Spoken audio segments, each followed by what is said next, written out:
all. Please excuse my background. അപ്പോൾ ഞാൻ ഇന്ന് സംസാരിക്കാൻ പോകുന്നത് ഇന്ന് കേരളത്തിൽ ഏറ്റവും കൂടുതൽ ചർച്ചയായിക്കൊണ്ടിരിക്കുന്ന എമ്പുരാൻ എന്ന് പറഞ്ഞ സിനിമയെക്കുറിച്ചാണ്. ഇതിനെക്കുറിച്ച് എങ്ങനെയാണ് സംസാരിക്കാണ്ട് പോകുന്നതെന്ന് എനിക്കറിയില്ല. അതുകൊണ്ടാണ് ഇങ്ങനെ ഒരു വീഡിയോ ചെയ്യുന്നത്. ആൻഡ് ആദ്യം തന്നെ I M so GLAAD that എനിക്ക് ഈ മൂവി ഇപ്പം റീസെൻസറിങ് നടക്കുന്നതിന് മുന്നേ അതിൻ്റെ കംപ്ലീറ്റ് സോളോടുകൂടി ഒറിജിനലായിട്ട് എനിക്ക് കാണാൻ വേണ്ടി പറ്റി എന്നുള്ളതിൽ എനിക്ക് ഭയങ്കര സന്തോഷമുണ്ട്.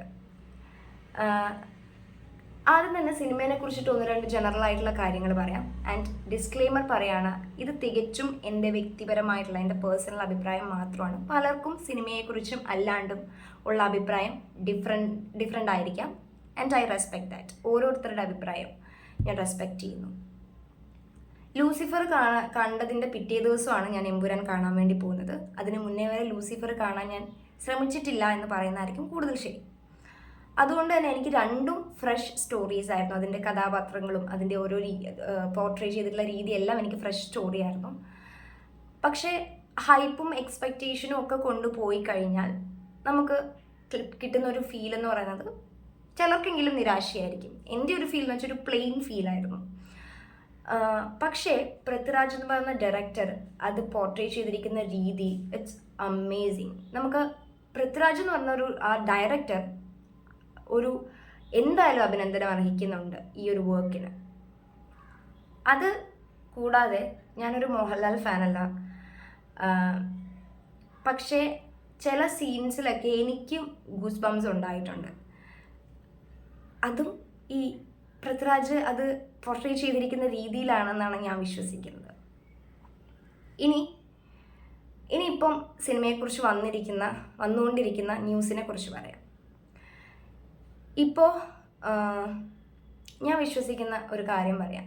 ഒരു സിനിമ ഒരു രാജ്യത്തിലെ രാഷ്ട്രീയ അവസ്ഥയോ അല്ലെങ്കിൽ ഭരണകൂടം നടത്തുന്ന നെറികേടിനെതിരെയോ വിമർശിച്ചുകൊണ്ട് ഒരു കഥ പറയുന്നുണ്ടെങ്കിൽ, ഒരു സിനിമയോ അതെന്തോ ആയിക്കോട്ടെ, കഥയോ എഴുത്തോ ലേഖനമോ അതെന്തോ ആയിക്കോട്ടെ, അത് ഒരു പറ്റം ആൾക്കാരെ രോഷാകുലരാക്കുന്നുണ്ടെങ്കിൽ, അത് ഒരു പറ്റം ആൾക്കാരിൽ അസ്വസ്ഥത ഉണ്ടാക്കുന്നുണ്ടെങ്കിൽ, അത് തന്നെയാണ് ആ കലയുടെ, ആ പർട്ടിക്കുലർ കലയുടെ, സിനിമയോ കഥയോ കവിതയോ എന്തോ ആയിക്കോട്ടെ, അതിൻ്റെ വിജയം എന്നാണ് ഞാൻ വിശ്വസിക്കുന്നത്. അത് തന്നെയാണ് എമ്പുരാനിലും ഇപ്പോൾ സംഭവിച്ചിട്ടുള്ളത്. പക്ഷേ ഇന്ന് വന്ന വാർത്ത പ്രകാരം ഇത് 24 കട്ടോളം ഈ സിനിമയിൽ ഇപ്പം റീസെൻസറിങ് നടത്തിയിട്ട് വന്നിട്ടുണ്ട്. ഇനി കാണാൻ പോകുന്ന ആൾക്കാർ അതെങ്ങനെയാണ് കാണുന്നത്, ഇനി കാണാൻ പോകുന്ന ആൾക്കാർക്ക് അതിൻ്റെ ഫീൽ എങ്ങനെയാണ് കിട്ടാൻ പോകുന്നത് എന്നുള്ളതിൽ എനിക്ക് നല്ല കൺസേൺ ഉണ്ട്. ഒരു സിനിമ കണ്ട ആളെന്ന നിലയിൽ പറയുകയാണെങ്കിൽ ഒരു പർട്ടിക്കുലർ പൊളിറ്റിക്കൽ പാർട്ടീനെ മാത്രം വിമർശിച്ചുകൊണ്ട് ആ സിനിമയിൽ ഒന്നും പറഞ്ഞിട്ടില്ല.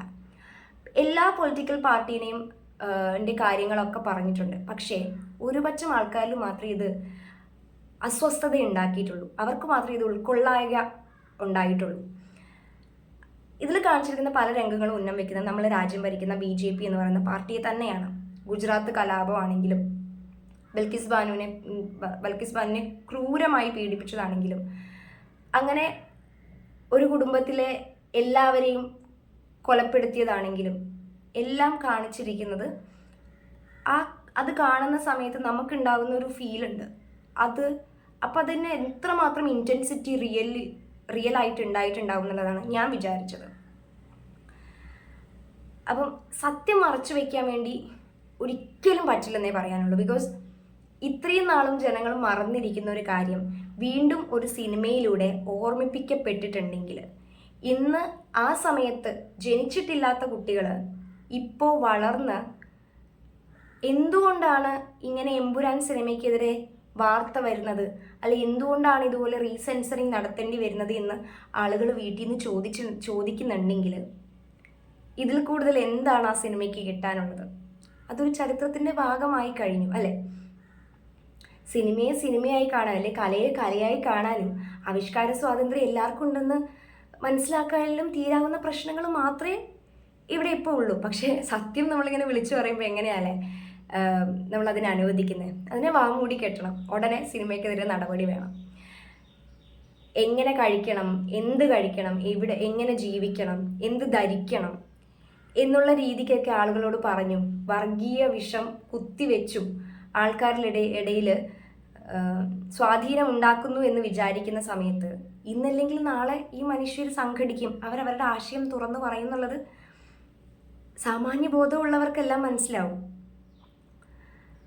പക്ഷേ വേറൊരു രീതിയിൽ ചിന്തിക്കുകയാണെങ്കിൽ ഈ വാർത്ത കാരണം സിനിമയ്ക്കുണ്ടായ നേട്ടം ചെറുതൊന്നുമല്ല. കാരണം ഈ റീസെൻസറിങ് നടക്കുന്നതിന് മുന്നേ കാണാനായിട്ട് ഒരുപാട് പേര് ടിക്കറ്റ്സ് ബുക്ക് ചെയ്യുന്നുണ്ട്. അപ്പോൾ അത് ഒരു സിനിമയ്ക്ക് ഉണ്ടായിട്ടുള്ള വലിയൊരു അഡ്വാൻറ്റേജ് ആണ്.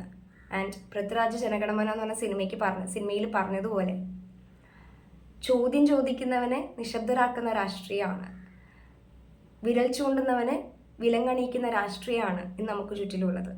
പക്ഷേ എത്ര നിശബ്ദരാക്കിയാലും ചോദിച്ചുകൊണ്ടേയിരിക്കും, ഉത്തരം തന്നേ തീരൂ. കാരണം ഇത് ആരുടെയും തന്തയുടെ വകയല്ല. രാജ്യം നമ്മുടെ രാജ്യമാണ്. നമുക്ക് ഇങ്ങനെ ജീവിക്കണം, എന്ത് തുറന്നു പറയണം. ഇപ്പം ഞാൻ ഈ സംസാരിക്കുന്ന പോലെ എനിക്ക് വ്യക്തമായിട്ടുള്ള ബോധമുണ്ട്. ഞാൻ എൻ്റെ അഭിപ്രായം മാത്രമാണ് പറയുന്നത്. പലർക്കും പലതായിരിക്കും. ഞാൻ ആദ്യമേ പറഞ്ഞിട്ടുണ്ട്, എൻ്റെ അഭിപ്രായം മാത്രമാണ് ഞാൻ സംസാരിക്കുന്നത് എന്നുള്ളത്. സോ ഞാൻ നേരത്തെ പറഞ്ഞതുപോലെ തന്നെ സത്യങ്ങൾ ഒരിക്കലും മൂടി വയ്ക്കാൻ പറ്റില്ല. ശരിക്കും പറഞ്ഞാൽ സിനിമയിൽ കഥാപാത്രങ്ങൾ ഇടുന്ന വസ്ത്രത്തിൻ്റെ നിറത്തിനെ ചൊല്ലി പ്രശ്നങ്ങൾ ഉണ്ടാക്കുന്ന ടീംസ് അല്ലേ. അപ്പോൾ ഇതെല്ലാം ഇതിനപ്പുറവും നടക്കും. അതുകൊണ്ട് തന്നെ എന്തായാലും ഈ സിനിമ ചരിത്രത്തിൽ ഇടം പിടിച്ച് കഴിഞ്ഞു. അപ്പം ഇനി ഇതിൽ കൂടുതൽ എന്തെങ്കിലും ചെയ്യാനുണ്ടോ, ആളുകൾ എന്താണ് ഇതിൽ കൂടുതൽ ചെയ്യാൻ വേണ്ടി പോകുന്നതെന്നും എനിക്കറിയില്ല. സോ എന്തായാലും ഐ എം സോ ഹാപ്പി. ഞാൻ എന്തായാലും ഇതിൻ്റെ കംപ്ലീറ്റ് സോളോടുകൂടി സിനിമ കണ്ടു കഴിഞ്ഞു എന്നുള്ളത്. സോ യാ, അത്രയേ ഉള്ളൂ. Thank you.